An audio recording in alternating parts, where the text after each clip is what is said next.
All right. Hello and welcome to Ask Your Doctor. This is an informative health session that is sponsored by My American Doctor. My American Doctor is a group of highly trained and experienced doctors that represent all specialties and provide second opinions throughout the country. We are not here to give individual health advice or treatment plans, but to just give a general idea of certain conditions.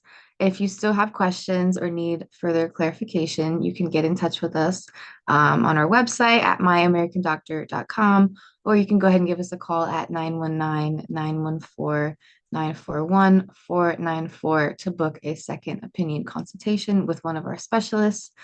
Today we have Dr. Kaushik here. Thank you for joining us. Hi, good morning, Ariana. How are you today? Good, good. It's So been a with your pleasure joining you. Yes, of course. Thank you for being here. We look forward to hearing what you have to say and learning some information here. So, with your expertise in both coronary artery and valvular heart, we'd love to discuss some recent advancements, patient care challenges, and most important things that people should know about heart health. So, moving into kind of our first topic here, would you please share with us the main risk factors for developing coronary artery disease and what preventative measures you believe are most effective for patients at risk to take? Got it. So again, coronary artery disease, I think some of the patients may use, a regular term of blockages in the heart arteries in lieu of coronary artery disease. It's quite prevalent, and I typically try to, discuss the risk factors broadly in two categories. The first category would be the non-modifiable risk factors, and the other category would be where we can modify the risk with intervention. So among the non-modifiable risk factors for developing blockages in the heart arteries, the most important is your family history. So if you have any family members, either your mother, father, brothers, sisters, or other first-degree relatives who may have blockages or had treatment for blockages early in their lifetime, that is the single most important non-modifiable risk factor. Obviously, we can't change our genetics. That's what we are, born with. So that is a major factor in terms of the non-modifiable group.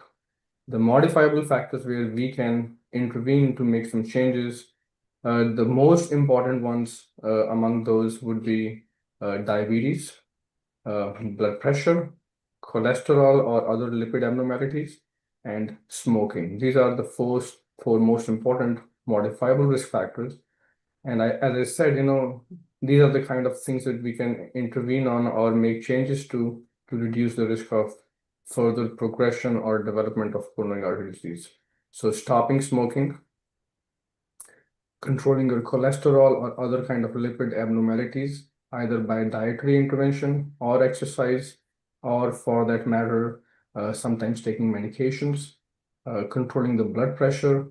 We typically recommend a more aggressive target blood pressure, the top numbers below 130, the bottom numbers below 80 millimeters of mercury, for and even possibly lower than that in certain subsets to have the best reduction in long-term risk of coronary artery disease. And as I said earlier, diabetes is a very important risk factor. Diabetes is pretty prevalent in this day and age. In fact, diabetic disease in younger patients is steadily increasing over the past few years, possibly the past 2 decades. And controlling diabetes or intervention on diabetes is going to be critical to reducing or slowing down the progression of coronary artery disease. So it seems like most important would be figuring out our genetics, and if our family has any history of this would be probably a good place to start then, right? That is correct. So if patients have strong family history, those kind of patients, we would recommend more aggressive and early intervention, both in terms of how we treat their blood pressures and cholesterol and diabetes, and how aggressively or to what targets we treat these numbers. Awesome. So with so many advancements in cardiology, what are the current standard treatment options available for coronary artery disease, and how do you determine the best course of action for each of your patients? So yeah, I guess, coronary artery disease has a pretty broad spectrum. There is an early coronary artery disease where people have onset and some degree of progression, but it is not critical yet. In those cases, as we just discussed, the preventative therapy is the cornerstone. And as the disease progresses, in addition to medical therapy, there may be need to consider additional interventions, mostly either in the form of bypass and or angioplasty or stents. These techniques have been available for the bypass and stents. The stents have been available for the last 30 years, angioplasty a little bit longer, and bypass has been around for about 60 years. So these therapies actually have been quite established. On the other hand, the medical therapies are what kind of medications we use to treat or prevent progression of blockages has actually advanced quite significantly over the course of last 3 decades. So essentially, medications are probably going to be used for most patients. And among some of the patients who have coronary artery disease, we may need additional stents and or bypasses. Mhm. So medication, is it like a pill that they take? Would it be like a shot? How does that work? So in most cases, the medications are going to be in the form of a pill. In certain selective populations, we may have to take some shots as well, but it is quite uncommon. And these medications usually are prescribed for a long period of time because the disease, once it sets up, it is probably because of inherent tendencies of the patient to form blockages. And for that reason, these medications are long-term medications. The pills that we typically prescribe would be some kind of a mild blood thinner like aspirin or Plavix or something similar to that. And as we mentioned earlier, the cholesterol medications, we call these medications statins most commonly, and certain other kind of cholesterol and lipid modifying agents would be the other medications to use. And then there are other specific medications used in certain subsets of patients who may have blockages causing a weak heart muscle or blockages causing angina, who may require additional medication like nitroglycerins or beta blockers, which might be useful in certain subset of patients. Mhm. Now, as far as the stents and bypasses are concerned, in the past, there was pretty extensive support to use stents and bypass, but over the last 10 to 15 years, there has been emerging data to suggest that based on patient's presentation meaning, is the patient having rapidly progressive symptoms or new onset symptoms, which could be in the form of angina or shortness of breath from blockages in the heart. So those patients who've got aggressive or rapidly progressive symptoms, in those subset of patients, we have a higher propensity to consider stents and or bypasses compared to those who may have minimal, no, or stable symptoms, in which case medical therapy would be the cornerstone of treatment. Mhm. Awesome. So we talk about, you said like angina or shortness of breath is typically like what patients will feel. Are those typically the most common symptoms that people come in with? Like, how does this really get diagnosed? Yeah, so I think that's quite interesting. A fair number of patients in this day and age with uh, what we call as increasing use of screening tests would be diagnosed at a stage where they may not have any symptoms. So we would consider those patients as asymptomatic patients with coronary artery disease.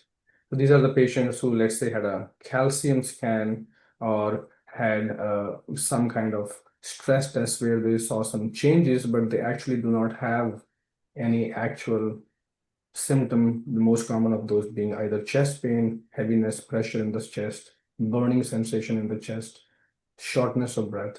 These are the typical symptoms, but many of these patients may not have symptoms. So those would be categorized as asymptomatic patients with coronary artery disease. And in those patients, the general data would suggest that in most of those patients, medication should be adequate. But in the other subset of patients where we have, as you said, angina, shortness of breath, rarely lightheadedness, dizziness, or arrhythmias, but mostly heaviness, burning sensation on activity, or sometimes with minimal activity or at rest. Those are the patients where they require some other form of intervention, either with stents, balloons, angioplasty, bypass, based on specific circumstance.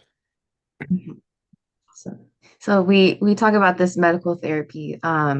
Could you explain how you really decide when a patient comes in if they would benefit more from that stent placement or bypass surgery? Yeah, so I think stents and or bypass may be needed in patients who are having either progressive symptoms or symptoms which are not responding to medications. And if we have to select between the stents and the bypass, we usually will start with performing something called as a coronary angiogram. Some people call it as just the generic term angio or heart catheterization. So that gives you an outline of the arteries inside the heart, how much blockage is there in what part of the artery, what is the length of the blockage, and what critical spots the blockages are involving. So based on that, we decide how extensive the disease is, and then whether a stent would be reasonable or a bypass would be the preferred option. Now, it's also important to remember that beyond coronary angiogram, there are also certain patient-related factors, how old the patient is or how young the patient is. Do they have diabetes or not? Is the heart function normal or is the heart weak? And those kind of attributes will further help us in figuring out what kind of treatment works better for a certain patient. Awesome. Thank you for sharing. We're going to kind of move more towards some heart valve disease. So many patients are usually unaware of what causes heart valve diseases. Could you discuss some of the most common causes of that? Yeah, so heart valve disease, I think I like to make things simple. So here, the two broad categories of heart valve disease would be ones where there's a primary problem with the heart valve. Um, and the second category is where the heart valves are not functioning well because of the adjoining structures of the heart not working well. So among those patients who got primary heart valve disease, the most common causes, let's say we talk from a context of Indian population, there's a condition called as rheumatic heart disease where mostly in young or teenage years, people will get throat infections, which can cause long-standing or chronic inflammation in the heart valves. So a few decades later, typically they will develop scarring in the heart valves, leading to changes in the heart valves. So that rheumatic heart disease is one of the common causes. As we have people who are living to a later age and getting older population, we also often tend to see what we call as a degenerative valve disease, where either there's a calcium buildup or scarring or floppiness in the valves, which will often lead to either leakage or some kind of dysfunction in the valve. So beyond this rheumatic heart disease and degenerative disease, there could be some rare causes or less common causes.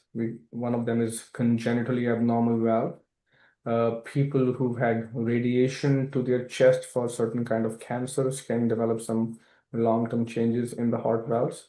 So these are the kind of conditions where the valve will become dysfunctional with primary involvement of the leaflet or the valve tissue.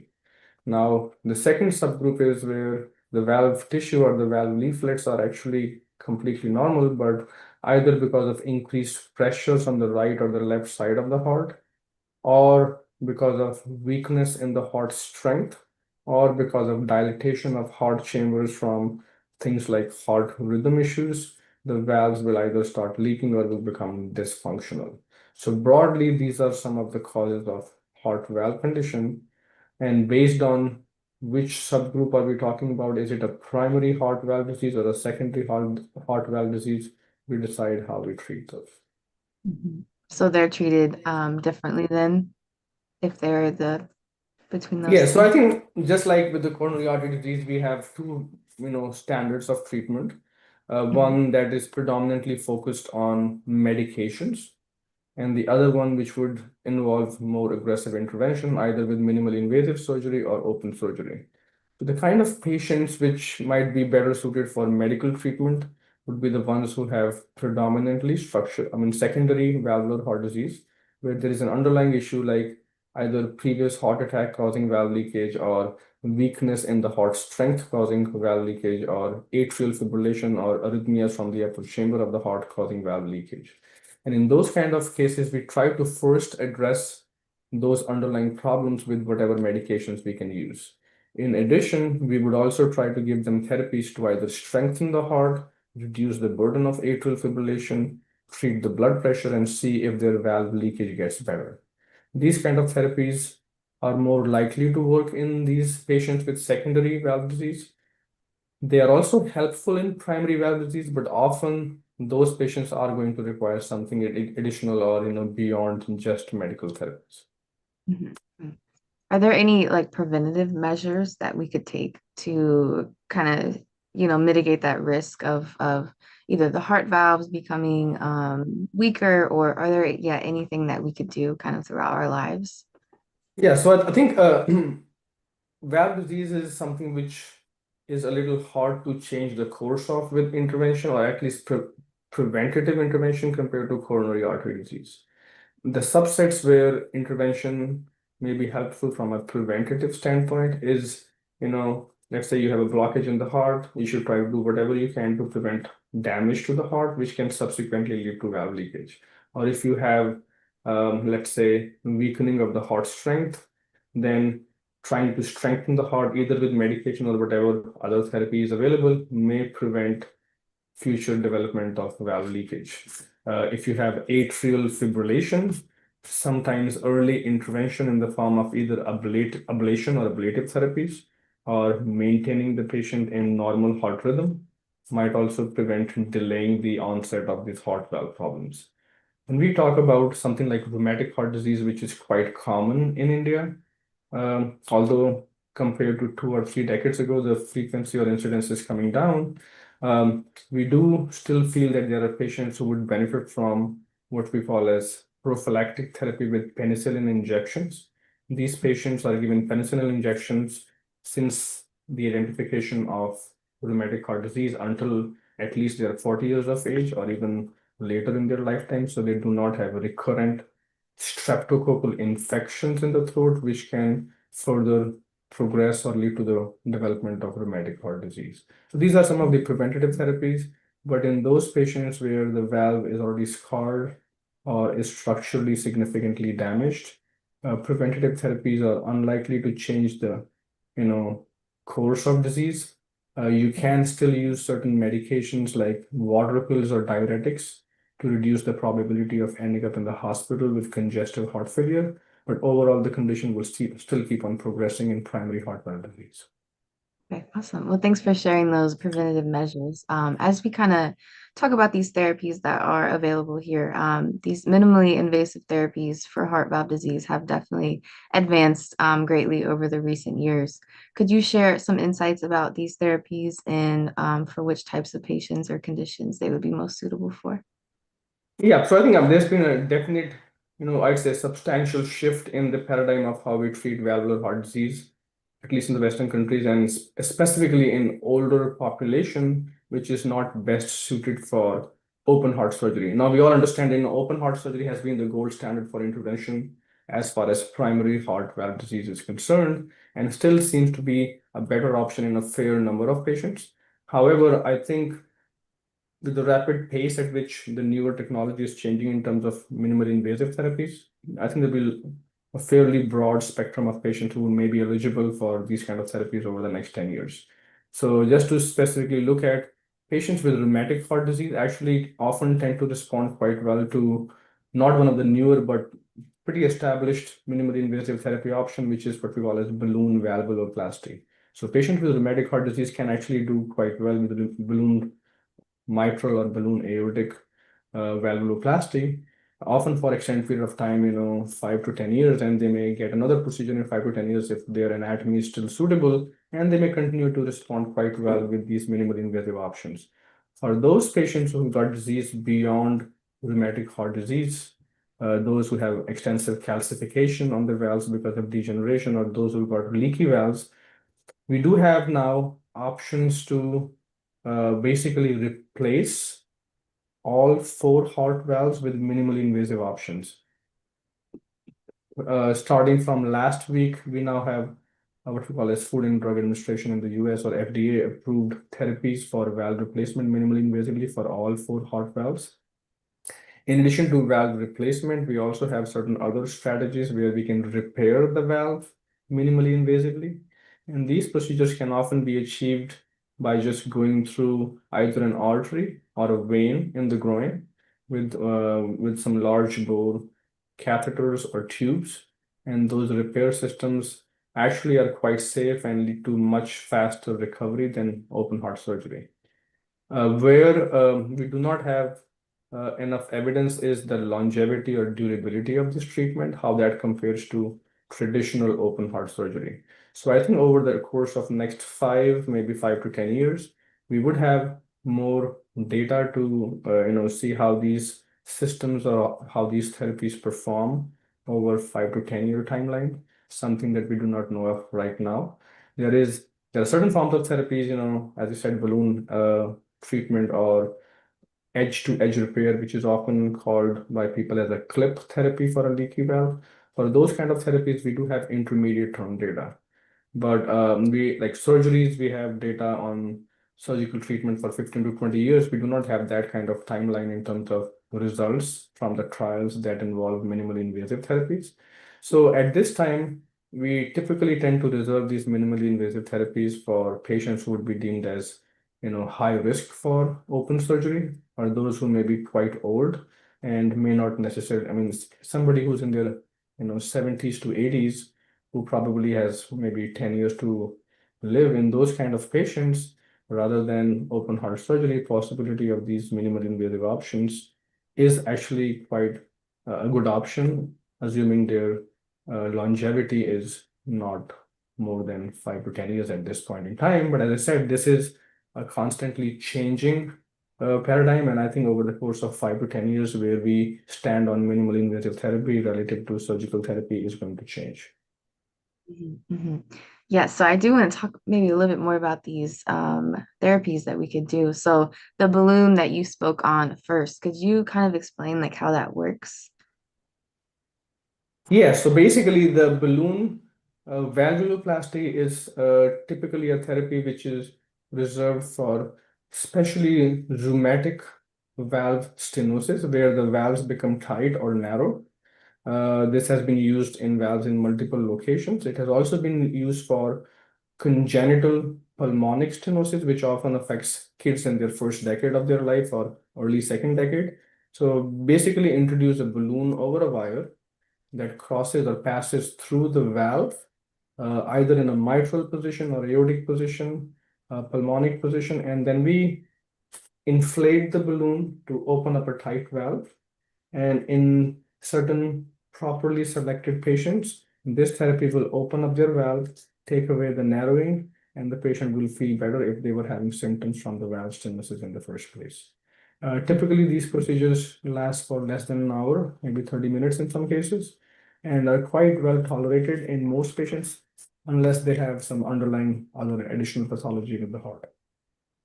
That's awesome. Most Yeah. of yeah, most of these procedures can be done without any major anesthesia. The patients can be talking to you while the procedure is being done, and they will typically go home the same day after the procedure. Awesome. Yeah. So I know it would vary case by case, patient by patient, but are these kind of minimally invasive options, or this like these are the first kind of steps that we would like to heart surgery would be kind of a last resort? Is that kind of how you see them? So I think in those patients where we know that the durability of minimally invasive therapy is good, I Mhm. think they can be used as a first line therapy. But among the patients who've got degenerative heart valve disease, like a mitral flail valve or a mitral valve prolapse, or aortic valve leakage. Those patients, if they are young and can tolerate open heart surgery, the open heart surgery would still be the preferred first line option in those patients. So, Okay. based on the anatomy of the valve and what kind of valve we are talking about, some patients are just not going to respond well to balloon angioplasty. And I think in those patients or those subgroups, they are not going to be a candidate for balloon. And there are obviously certain cases when the balloon is only going to help if it's a tight valve, not a leaky valve. So obviously balloon angioplasty will not be an option in a scenario where there is going to be a primary leakage to start with.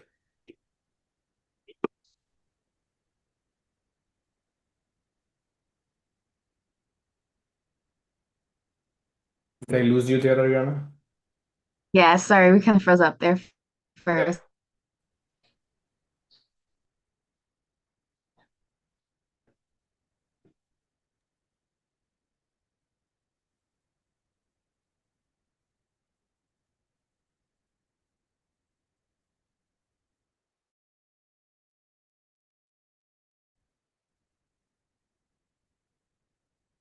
Can you hear me? Yes, I can hear you now. Okay, I think we're back, guys. Sorry about the technical difficulties.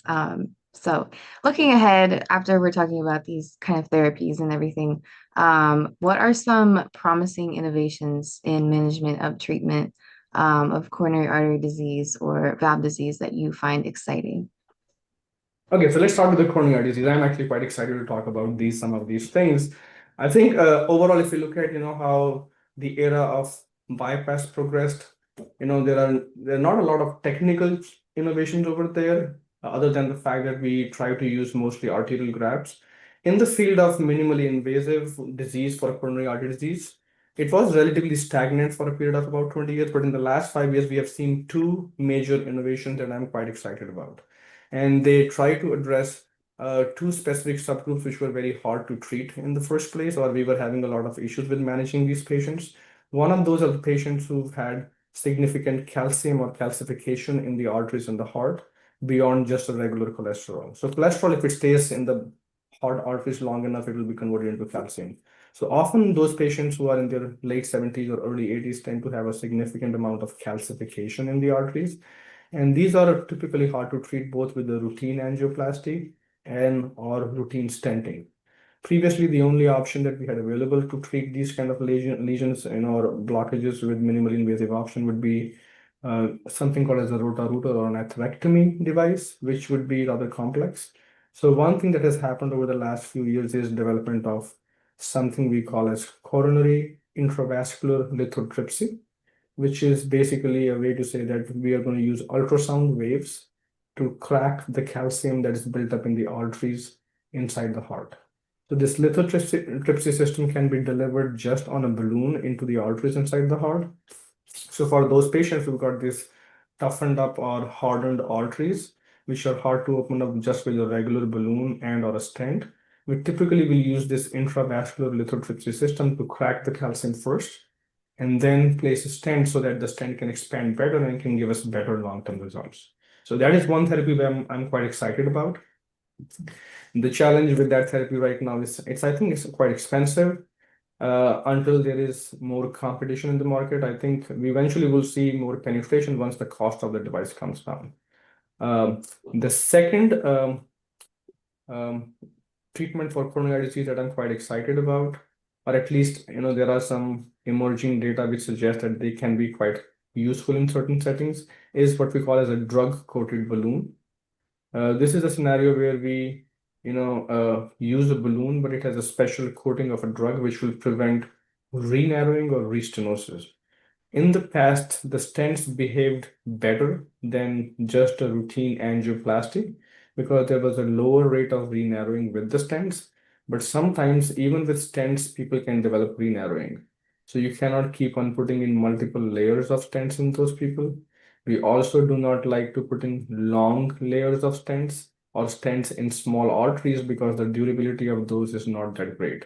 So in those kind of patients where they either have had previous stents or they have areas of long segment of blockage or there are smaller arteries which have blockages, I think this may be a pretty good treatment to consider, but I think we need about 5 to 10 years of data to see how they behave. So in these cases, we can use a balloon with a drug on it, and the drug coating will be transmitted to the arteries, and that will prevent redevelopment of blockages at least over the course of next 1 to 2 years. Awesome. Yeah. So the And as advancements are looking bright for our yes, future. Yeah. yeah, absolutely. So I think the coronary disease, I think these are some major advancements. As far as the valve disease is concerned, that I think that field is going to change quite significantly over the next 5 to 10 years. There are certain kind of therapies which are, I think, quite um, refined already, and that is particularly related to the aortic valve stenosis. We have certain valve platforms which are, performing equivalent or probably even better than surgical treatment. And as we all know, that minimally invasive therapies typically lead to a faster discharge from the hospital and faster recovery. The other fields where we've had some anatomical challenges, I expect that in those fields there would be some changes or evolution of treatment with valve disease, especially once we have more kind of valve platforms available for replacement. especially in the mitral and tricuspid valve disease. I'm expecting that over the course of next 2 to 5 years, we will have more valve platforms available for valve replacement. Awesome. So before we kind of wrap up here, I do want to talk about after these procedures or therapies that patients get, what does the kind of recovery time look like? Is it they're taking a few, weeks off of work? Is there a lot of like medicine involved for pain management? What does that kind of look like? So again, I think it all depends on what kind of treatment we are talking about. Let's Mhm. first start with, open heart surgery. So in most cases at, centers of excellence, we would expect patients to be discharged in about, 5 to 7 days home, but they will require anywhere between 6 to 8 weeks of recovery time afterwards. To get back to your usual, they will be able to perform most of their activities of daily living, probably within, 5 to 7 days. But I think getting back to their regular activities may take that extended, 6 to 8 week timeline. And the older the patient is or less functional the patient is, the longer maybe the time to recover back to normal. As far as the minimally invasive options are concerned, uh, I think majority of those options where we can go in through an artery or a vein in the groin. In most of those scenarios, patients can be discharged within the next 24 hours, or in some newer technologies, maybe in the first 3 days. And I think afterwards, the recovery, if it's only a procedure through the groin, would be much quicker. And within about 5 to 7 days, they should be able to get back to their usual self that they were before, or even better than what they felt before the procedure. Awesome. That sounds awesome. Great. So I kind of want to end off here with maybe some advice that you would give to patients or families who have been newly diagnosed with these conditions. What kind of, advice or help would you offer so people can make informed decisions about their care? Yeah, so I think that is an important piece of information because in this day and age of, mass media, social media, information, sometimes patients can be misled to do certain things which are not appropriate or in their best interest. So the first thing I would suggest is please talk to your doctor. And I think in most cases, the doctors would be forthcoming and can tell them or discuss all the options that are available.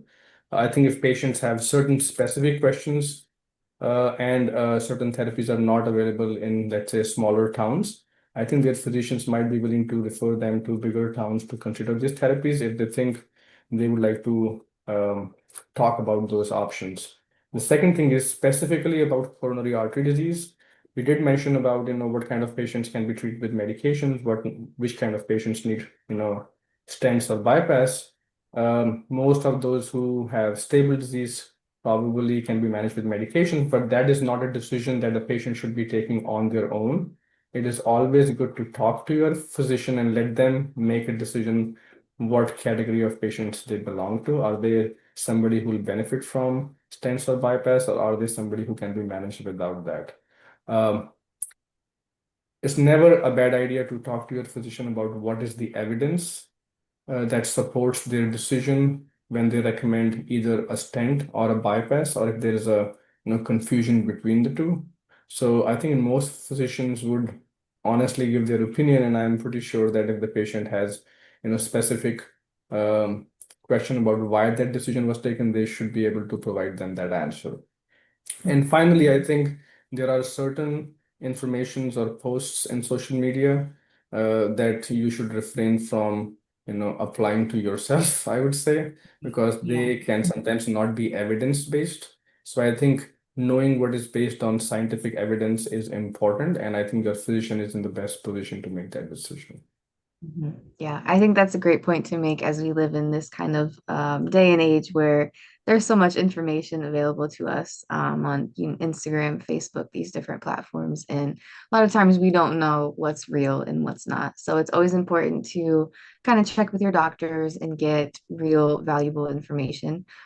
So Yeah, I and just I think wanted one thing I would, yeah, sorry to interject. One important thing I like to, to say is there are certain kind of acute health problems which are related to the heart where time is of essence. So if somebody has a sudden onset chest pain, shortness of breath, burning sensation where they think that it could be related to the heart, I think it is important to seek medical care as soon as they possibly can, because what seems to, you know, improve mortality or improve survival in our patients in these cases is early intervention if they are having an acute heart attack. So for those kind of patients who are having sudden onset acute symptoms, I think seeking medical care promptly is very important.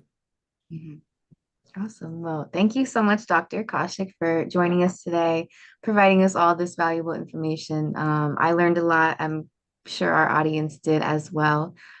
Just wanted to remind everyone again, if you still have any questions or concerns, visit our website at myamericandoctor.com, or you can go ahead and give us a call at 919-914-941-494 to book a second opinion consultation with one of our specialists. Thank you again, Doctor, for being here. I appreciate your time. I hope everyone has a wonderful day.